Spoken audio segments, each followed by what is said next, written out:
Welcome to another episode of Tech Talk Radio. I'm Andy Taylor, and we are the show that talks about computers, technology, and the internet. Well, Justin and Sean are out today, but we were talking about the show this week. We've got a really great show planned for you. And if you look at the shows over the last few weeks, we've been talking a lot about the different technology we've been seeing. And you think about it. I mean, you've got Chat GPT, you've got a vocal AI, you've got video AI, which still to this day, I don't get it. I'm seeing it. I'm thinking, why do I think this is real? But there's something that makes me feel a little uncanny about it. But it is something we've been talking about, and something else that has come up. And I have a lot of people asking me, Andy, what does this mean? All we needed was one. And then we will go from there. James Czerniawski is going to tell us all about it. James is a senior tech and innovation policy analyst at Americans for Prosperity. He's written about so many things, antitrust, commercial drones, and other tech and innovative issues. And this has become an issue that is a talking point right now. James, thanks for coming on Tech Talk Radio. Thanks for having me. James, we're obviously talking about the state of Utah and how the governor there in the state of Utah, it's Spencer Cox, has decided that it's important to restrict social media for use in children under the age of 18. The question I get asked the most is how? How is this even possible for happening here in the U.S.? And what is it all about? Yeah, that's a great question. And I do know Governor Cox. He's a good man, and he did have good intentions when he was trying to go and pursue this path. It's just that we disagree with this particular solution that was proposed and ultimately signed into law. But basically what the bill does there is that it aims to restrict children's ability to use social media under the age of 18 in the state of Utah without parental consent. And then additionally, it would require those users to go and verify their age. The way that this would be accomplished is, via either submitting government ID, so things like a driver's license, a social security number, some other form of government identification, or you would have to go and submit yourself to facial recognition scans that would engage in what's called age estimation to see whether or not you pass muster to qualify for being on these social media services. And there are trade-offs with both. They're both pretty alarming, and it's really bad stuff. Even if we want to protect kids, and that's really the nexus of what's driving it is. They want to protect children. There's plenty of statistics that are coming out that are showing, increased suicide ideation amongst teenagers, particularly with teenage girls. And I think that that's an extraordinarily serious issue. But I think where there's conflation here is that they're basically putting everything on the tech companies in terms of what's the cause of it. And that's just not true. I don't think that's an accurate representation of the facts. It's not also to say that social media has no role to play.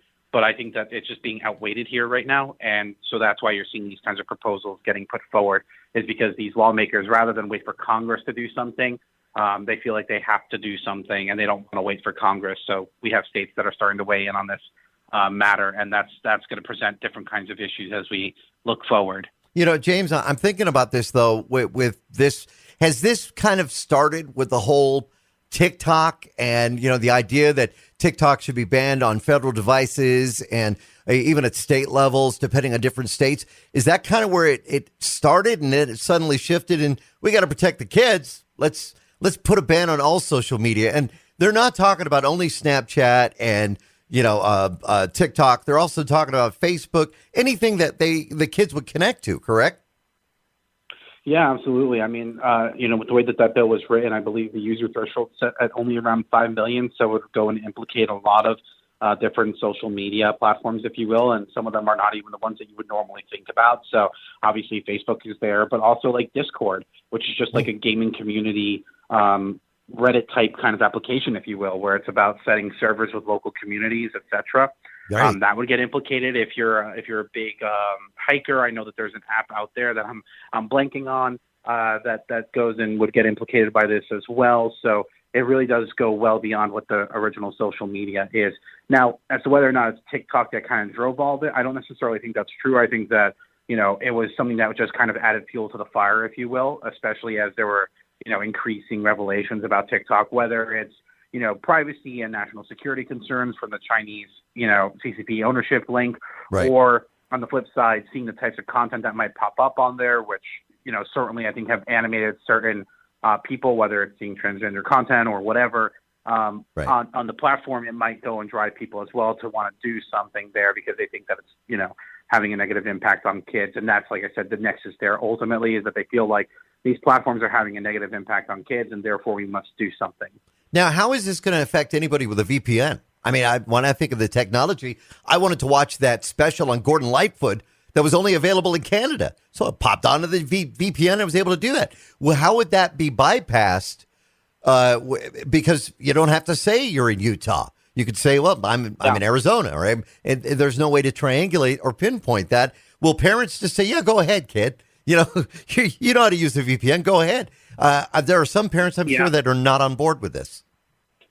Yeah, no, and that was certainly one of the default things that we brought up right off the bat when we were talking about the bill is that, from an enforceability standpoint, it's really impossible to do that with the advent of VPNs. There's language in the bill that explicitly says that these companies cannot assist or allow people to go and circumvent these controls that are there.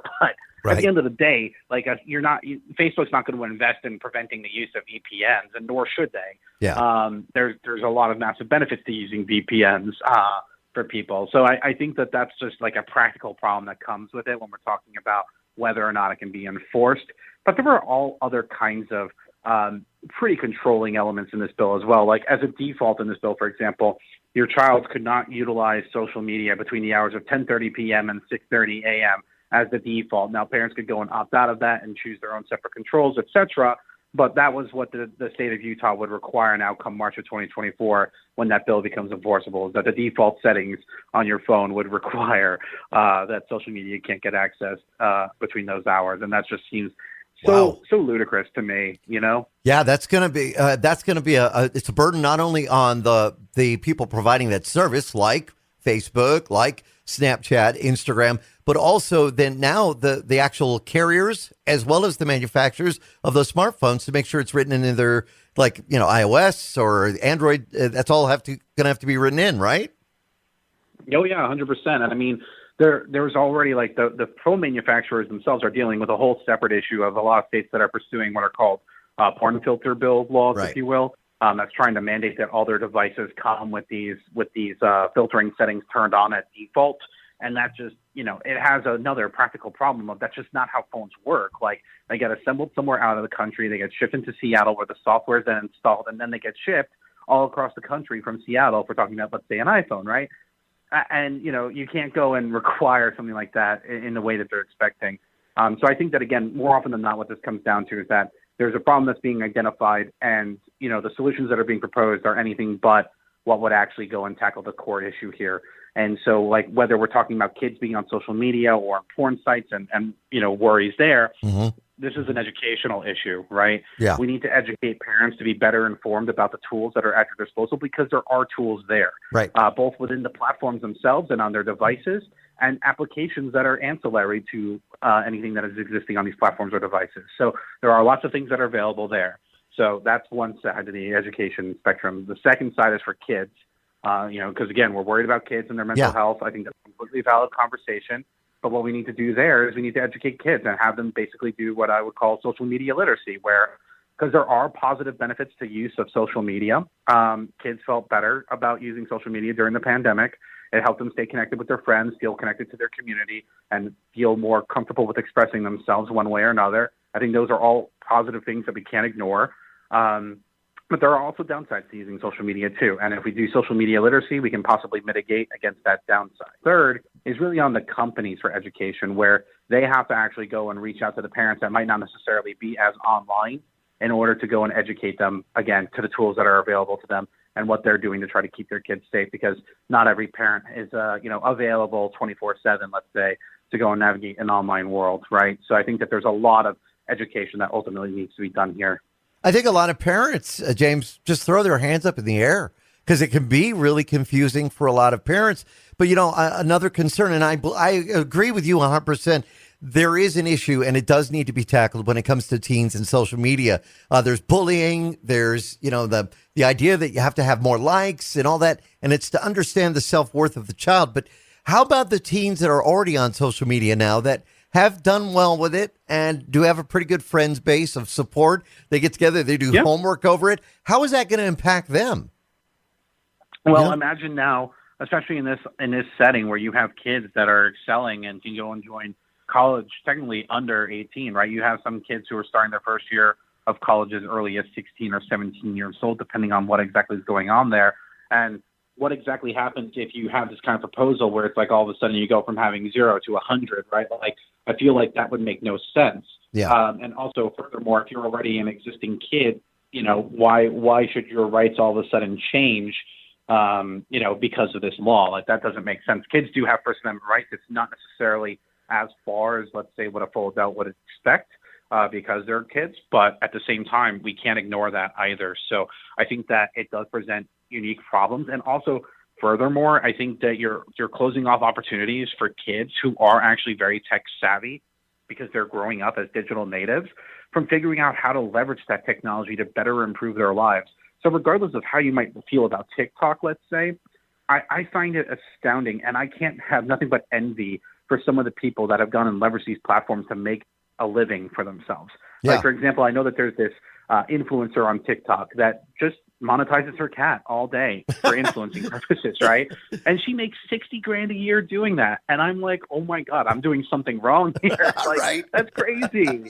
Another person's making solid 6 figures. And this was not possible even 20 years ago. And that's amazing. Yeah. And I'd hate to go and close off kids from that economic opportunity and try to force them into the rigid 9-to-5 job because, we're worried about the downsides of social media, when I think that there are less restrictive means, processes that are available to tackle some of those more nuanced issues. We can't just be treating everything like we have a hammer and everything is a nail, right? Yeah. I think that we can do better than that. And I think that kids, young voters especially, expect more from their legislators when they're tackling these kinds of issues that are getting raised. Now, with these 2 laws that will go into effect, like you said, in 2024, you're now looking at other states to see how they're responding. Are there states that have said, well, wait a minute, we want to do this too? Have you already heard about some of that happening? Sure, there are a handful of other states that are looking to implement similar kind of laws, maybe not as extreme as Utah's. But, for example, really the one who was the problem child that was the origin story of this was California, which last year had passed the first in the nation kind of bill also for protecting children, called the Age Appropriate Design Code bill. And this is not age verification, it's age assurance, and it's about, trying to get companies to do impact assessments and all this very, what you would expect from California, heavy-handed regulation and not really well thought out stuff in that respect. So they started it, and then Utah started it with the age verification kind of format, and then we're seeing a bunch of other states go and adopt, or rather introduce similar kinds of legislation that aim to either do parental consent, some kind of transparency, introducing lawsuits. Forget the legislative proposals. Some states are just like, yeah, we'll sue the social media companies too. Why not? So there's all kinds of things that are kind of stemming out of this kind of movement right now. And again, like I said, while I can understand why some people are having those kinds of feelings that are there, this is not the answer. Yeah. I think that we can hold 2 thoughts at the same time, that we want to protect our children and that these kinds of solutions are not the right answer, and that we can totally come to a place where we can have a solution that goes and respects the First Amendment rights of children, tries to protect them from the downsides of social media, and also doesn't go and, create an environment that makes it impossible for our technology sector, which has been one of the largest drivers for economic opportunity in the United States over the last 20 plus years. Talking about over $6 trillion of our U.S. economy is driven through the tech sector. So, I think that we need to be very cognizant about what are the downfalls of bad proposals here, in terms of the economic impact on the United States, as well as on our expression rights, more broadly speaking. So I think that there's a lot of trade-offs here, and it's a fascinating conversation. And, we're going to be here going and talking about it wherever the time is. The other thing, James, I'm thinking the parents need to know, as well as the kids, that at this time between this bill being signed and it going into effect, they have to be very careful about the scams. You're going to get scams saying, to get verified, this is what you need to do. Send your social security number, your driver's license. I see that to be a big issue here. Yeah, 100%. You got to be careful about identity theft. And I think more broadly speaking, too, again, good intentions and all that, but I can't help but think that there are some legitimate privacy concerns, because while Utah might not be willing to do it, I can see another state more easily being willing to go and use this kind of a proposal to start targeting people based off of the fact that we know that their online identity is now linked to an actual person. And we're de-anonymizing the internet. We're unmasking people, if you will. And I think that we've got to be very worried about that side of the equation, especially in this hyper-polarized environment right now where we're in, where we have the government that's targeting, individual speech, let's say through the Twitter files conversation to some degree. I think that we've got to be very careful about what degree of power we're willing to give the government, because there's always a chance, and it's a non-zero chance. Like, it will probably happen at some point that the government's original mission will start getting some scope creep, and they'll go well beyond whatever the original intention was. Absolutely. Well, James Czerniawski, thank you so much for coming on. Now, if our listeners would like to follow you on social media, is it James CZ19? Yeah, you can follow me on Twitter at JamesCZ19. That's where you can keep up with all my thoughts on all things tech, as well as any media hits and other things that I have going on. Some great stuff. We'd love to have you on the show again. Some great information there. James, thank you so much. And definitely let's continue to talk about this. Thanks for having me. We'll be back with more of Tech Talk Radio. Remember, you can find us on the World Wide Web at techtalkradio.com. You could subscribe to our shows right there. Also, check out our YouTube page whenever you do a segment for Fox, and we're going to be putting more video up there on YouTube, so subscribe. You can do that all right there. And back with more of Tech Talk Radio.